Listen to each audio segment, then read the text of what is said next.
Oh, hello. I didn't see you standing there. It's me, your boy. I'm back in the movie room. A lot's changed since last we talked on camera. I think my last video was like October 10th or something like that, and then I went radio silent because I've been trying to be a good father. My baby was born, which was amazing. It was a full life changing experience. I'm old now and more mature. I don't say fuck anymore or anything like that. I keep it real PG around the house. But I'm back now in my movie room cursing. So we'll see how this goes. But yeah, so everything went smooth with childbirth. I mean, especially smooth for me because I'm a guy, so I guess I had the easy job. But he came out perfect, perfectly healthy, everything like that. So all aces there. But you can click on this video to talk about my kid. Clicked on the video to talk about movies. So that's what I'm gonna do in this video. I'm gonna talk about like not really my top movies of 2022, but just movies I watched in 2022 that are from this year. Maybe I'll sprinkle in some stuff that I watched from other years this year because I had like a whole paternal leave where I just took care of the baby and watched a bunch of movies. So maybe mention a couple of those titles along the way.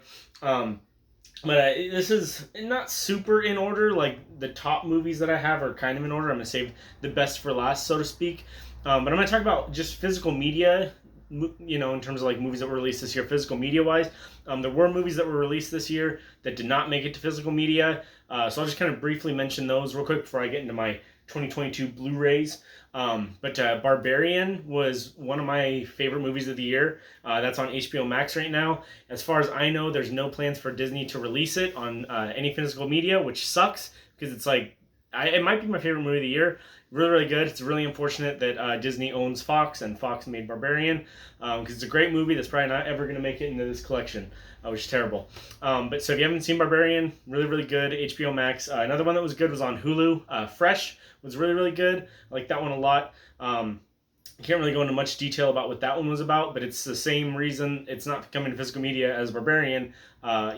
Fox, which is so weird because there's certain movies that Fox did release this year. Like one of the movies that I have in my top Blu-rays that I'm going to get into was released by Fox Searchlight, but now Barbarian and Fresh are just sitting there chilling on streaming, which sucks. I like to have the physicals. So let's get into the movies. So first one I wanted to talk about is Clerks 3. I got Clerks 3. I did like this movie. It had a lot of issues for me. I wouldn't say this is a perfect film. It's far from it. But for all intents and purposes, there was a lot of great stuff in this movie. A lot of really, really great jokes. The plot, if I made this movie, I would have done some different things. But for what it's worth, for what Kevin Smith did, I'm a huge Kevin Smith fanboy. I'm just really stoked that he survived his heart attack and made Clerks 3. However, there is a character in this movie. I'll get into a little bit of spoilers, so if you don't want any spoilers whatsoever for Clerks 3, maybe don't watch this video quite yet. But the character from Clerks 2, Elias, he's just so bad in this movie.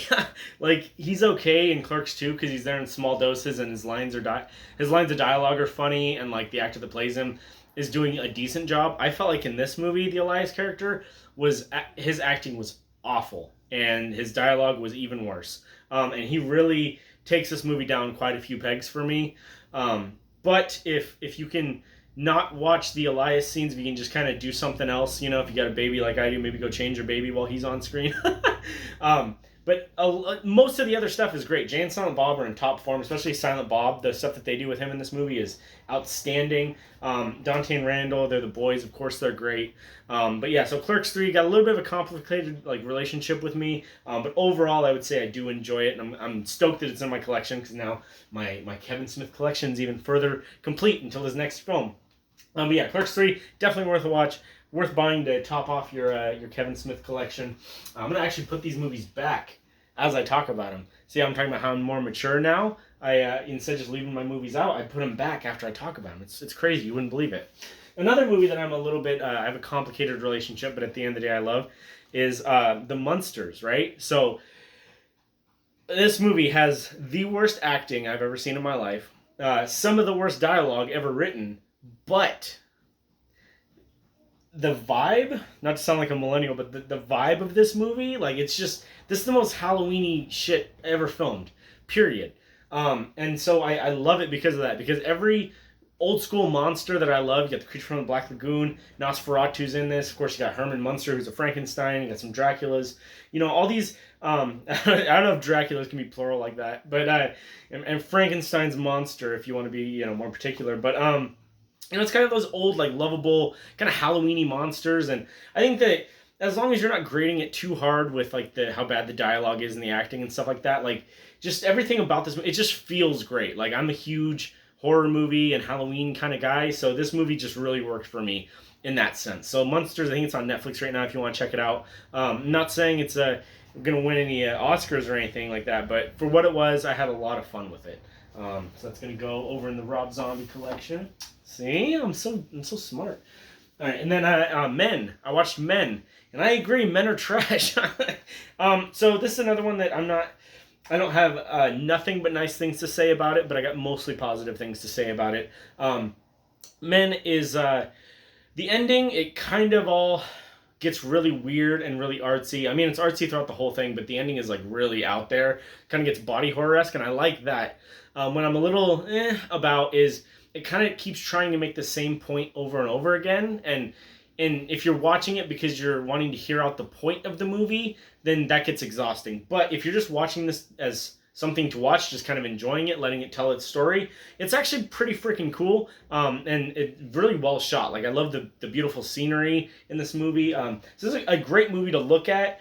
Just not, if you think too hard about it, you can kind of spiral into criticism about it and stuff like that. But it's an easy to watch movie, I think, up until the ending when it gets really weird and body horror, and then it's a trip.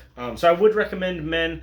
I know there's some people who absolutely despise this movie, and then there's some people who think this is the best movie ever made. I don't really fall into either camp. I just think it's a really good movie, and I'll probably watch it at least a few more times before I leave this earth. You know what I mean?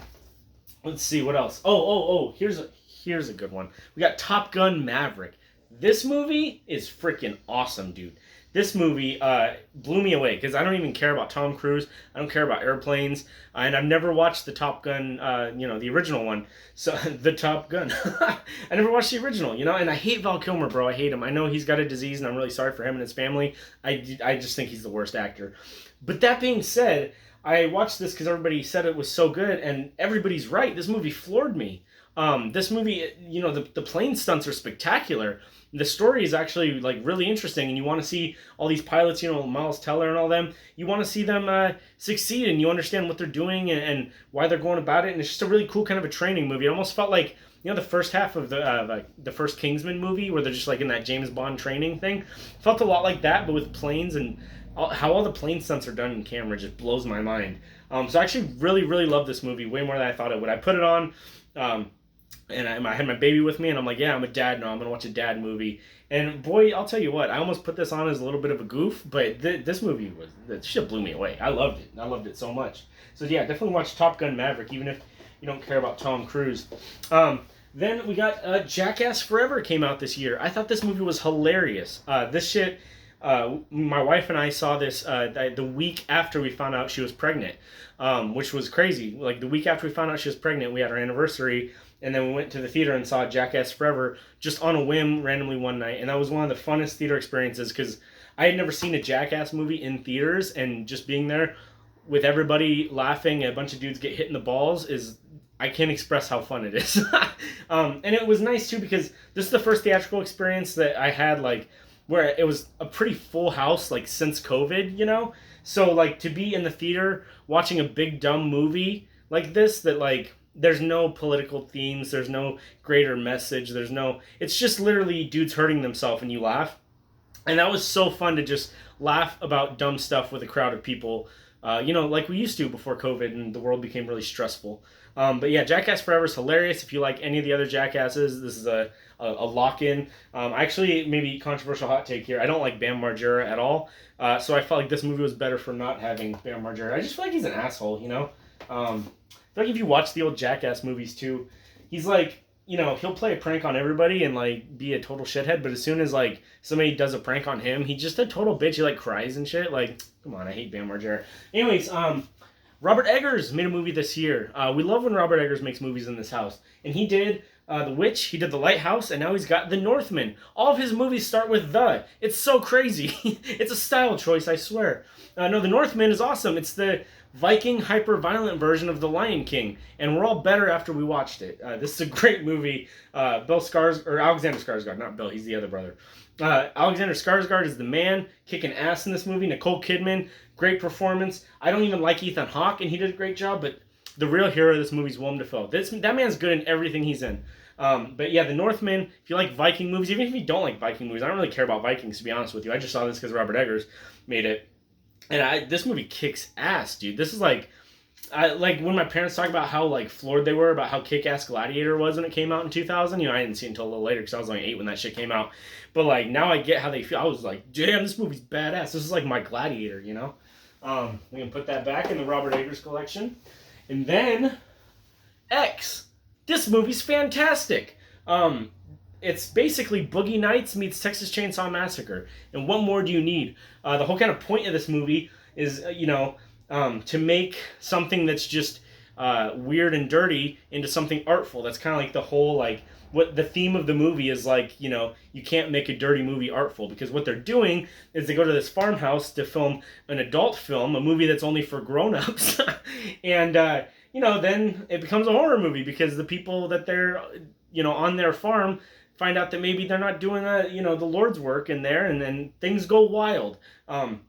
Great little movie. It's shot like authentically 70s looking. It literally has the same like grittiness and texture and tone of Texas Chainsaw Massacre, but it's elevated. It's A24, so it's like, yeah, it's at its core, it's a dirty movie, but it's actually really artful and really smart. So if you're looking for something like that, X is your movie. X is really, really good. Let's see, what's next? I'm so excited. The Banshees of Inisherin. This is Martin McDonagh made this movie. This movie kicked ass. I'm going to say that about every movie I probably talk about on this video. But Martin McDonagh, he's in the Flawless Film Club. Now, what's that, Michael, you ask? It's directors who've never made a bad movie. Off the top of my head, Quentin Tarantino, he's in the Flawless Film Club. David Lynch is in the Flawless Film Club. And Martin McDonagh, as long as he keeps on pumping out the bangers, Flawless Film Club. This movie was really, really good. You have Colin Farrell and Brendan Gleeson, who are also in his movie In Bruges. And Colin Farrell goes to hang out with Brendan Gleeson one day, and Brendan Gleeson, he says, "I don't fuck with you." And then Colin Farrell's like, "Why?" And then that's the movie, really. But it's a lot deeper than that. Got a lot of metaphors for, kind of like depression and cutting people off and things like that. And really, really smartly made. Not nearly as violent or as that's a little profane, but not nearly as violent as his normal works. I think there's only just little spots of violence here and there. But overall, it's mostly just dialogue and really, really good dialogue. I think this is going to be a lock for at least being nominated for Best Picture, if not winning it. I think it should win if it's nominated. So I'm going to put that back in the Martin McDonagh collection, right by 3 Billboards and 7 Psychopaths. Here's another one. Nope. Nope was dope. Bro, you got to listen to me when I talk about this movie. Jordan Peele made it. Already, he's on his way to be in the Flawless Film Club. Got Get Out, Us, Nope, 3 for 3. But this movie is about aliens, and that's like one of my favorite kinds of movies is movies about aliens. Like horror movies about aliens, I love that shit. And this was really, really good because it took aliens in a really weird and new direction that I haven't seen yet. So that was really exciting. But yeah, I don't want to actually talk too much about this movie because I think the less you know about this movie, the better. The more blind you go in, the more rewarded you'll be. But if you know what I'm talking about, the stuff with the monkey in this movie is some of my favorite stuff in any movie ever. I love that subplot. I don't know why I love that subplot so much, but I just think it's so cool. And the way it connects to the overall theme of the movie is fucking outstanding, I will say. So yeah. Nope is awesome. Definitely give that a watch if you haven't yet. I think it's streaming on Peacock right now. Okay, I saved my 2 favorites, and I can't pick which one is actually my favorite of the year. So I'm just gonna, in no particular order on these last. So I'm just gonna grab the one that's on top here. So Pearl. Pearl is the prequel to X, and very rarely is it that I'll say a prequel is better than the original. But X and Pearl both came out in the same year, which that alone is amazing. That two of the best movies of the year were filmed back to back. That almost never happens. But Pearl is like the origin story of the old lady that's in X, and it manages to be a better movie because the whole kind of point of this movie, the first movie is talking about like, how do you make a dirty movie artful? This movie is just a character study, really. There's no kind of like grander theme, at least that I got from it. It's mostly just a character like, how does a person become like the old lady in X? And you're just with Mia Goth as Pearl for the runtime of this movie, and I'm telling you, dude, this movie is so good. If you like kind of like slow burn character studies that get real wild at the end, you're gonna love this. Really, really good. It's filmed like an old Technicolor movie because it takes place like back in 1918. So it's filmed like really old school looking. They didn't have color movies at that time, of course, but visually it looks like The Wizard of Oz or something almost, with like those really nice vivid colors. But Mia Goth, she needs to win Best Actress, or I'm gonna shit. I'm gonna shit right in my pants. Me and my son will be sitting there together. We're both gonna shit our pants. Both gonna need mom to change us. You know what I mean? But she gives one of the best performances I've ever seen out of an actress in this movie. She's so good, especially when she starts kind of losing it in the last 30 minutes of this movie is just outstanding. She becomes this character. So good. I can't say enough good things about Pearl. Definitely watch Pearl. And if you haven't seen X or Pearl, definitely watch X first and then watch Pearl. Because it makes Pearl more impactful if you know. If you know. But the last one, and this movie is fucking crazy, my guy. Terrifier 2. I love gore. I love, crazy kills, practical effects. I love all that in horror movies. This was the first movie I've seen in a while it's a slasher movie with a clown that pushed the limits of what I can handle in a gory movie. It has one scene in particular, and if you know, you know. It's a kill that lasts like 10, 12, 15 minutes maybe. And he just keeps killing her. And you're like, bro, is she dead? And then she screams and you're like, oh shit, he's gonna keep killing her. It's wild. If I was the director, I would cut that scene. That's how crazy it gets. And I love Gorefest, but I would I'd trim that scene by about 5 minutes. It's crazy. But it's a better movie because of that fact that this movie is just balls to the wall. How crazy can we make a slasher? This movie's like a mega slasher, dude. Like when you think of like Jason, Freddy, that kind of thing, they just run up and do a stab real quick and the scene's over. Most of the time it cuts away. My boy Art the Clown here, oh my god, when he's ready, like when a kill scene's coming, you're like, oh shit, this is about to go down. And what I gotta admire about is that fact is Damien Leone, the director, he's also the effects guy. Like he does all the special effects. So that's why the effects in this movie are so wild, like the practical effects with the kills and stuff like that. Because that's his passion, is making these crazy. It's like if Tom Savini directed a horror movie. Of course, it's gonna have the craziest fucking kills you've ever seen on camera. That's his bread and butter, So that's what makes this movie so elevated to me, is because you can tell it's made by a guy with a passion for those gore effects and stuff like that. And that's what's so good. Like, I'm not saying, oh, it's a great movie because the kills are so brutal. Like, no, I mean, you can fucking see real shit, and who wants to see that? But practical effects, to me, why I love gory practical effects is because it's like a magic trick. When they're doing that in the movie, you wonder, oh my god, how did they pull that off? How did they do that? And that's where this movie really shines, is the practical effects are so cool, and you're just like, oh my god, like they must spend forever doing that effect, and pulling that off. And the story, I thought the way that they told the story in this movie is really cool, because it's a really simple story. It's almost bordering on like the story of like what a Disney Channel original Halloween movie would be, just really simple like that. Like, oh, there's the two kids and the mom, and there's no dad in the picture, and the two kids know something that the mom doesn't know, and they're trying to figure out what's going on. All that kind of normal Disney Channel Halloween special. Oh, there's a scary clown, but it just so happens that this scary clown has the most fucking gnarly kills ever committed to celluloid. This movie's insane. If you've seen it, you know what I'm talking about. If you haven't seen it, you should see this movie, as long as you like gory practical effects. If that's not your thing, you should stay as far away from this movie as you possibly can. I do not like the first Terrifier because it's all gore, no plot. But this balances the plot really well with the gore. 2.5 hours this movie is, which is crazy, but it flies by. And also, this movie manages to be like really atmospheric, borderline Lynchian in some places, and I really like that a lot.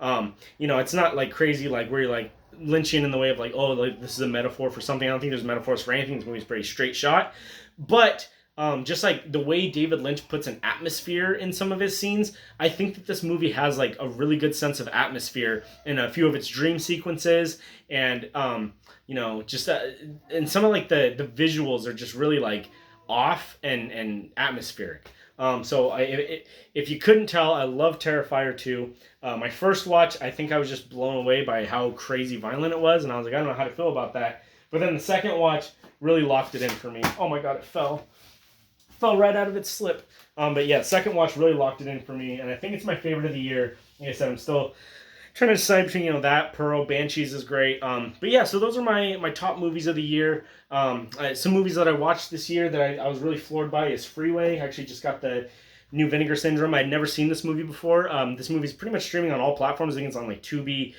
for free, Amazon Prime, that kind of thing. But this movie's great. Kiefer Sutherland, Reese Witherspoon, kind of a hyper-violent retelling of the what's it called? The Big Bad Wolf from 1996. That movie came out. That one was really, really good. What else I watched? Yeah, I watched a couple Safdie Brothers projects. Well, the Safdie Brothers had nothing to do with this, but Ronald Brownstein, who's like a frequent collaborator with the Safdies, made Frownland, and this movie's crazy. If you've ever felt social anxiety, this movie dials that shit up to 11 and is almost unwatchable, but in a good way. And then Daddy Longlegs, which is, I think it's the first Safdie Brothers film. Really, really, really good. This Criterion is really awesome. Kind of about a dad who you think is cool and then he does something and then you're like, oh, he's actually a piece of shit, and it's really intense because the Safdie Brothers stuff always makes you on the edge of your seat. They also did, Uncut Gems, Good Time, Heaven Knows What. I just got Heaven Knows What for Christmas too. That's a really good Safdie Brothers flick. If you like Uncut Gems and Good Time, you'll like this. It's a bunch of homeless people smoking crack and yelling at each other. What more do you need? But yeah, that's kind of my movies I watched this year. I enjoyed this year. So that's the video. It's good to be back, guys. Good to get back talking to you. And my baby, I think I heard him, crying and talking in the background. So I'm going to see what's good. And I'll talk to you guys later.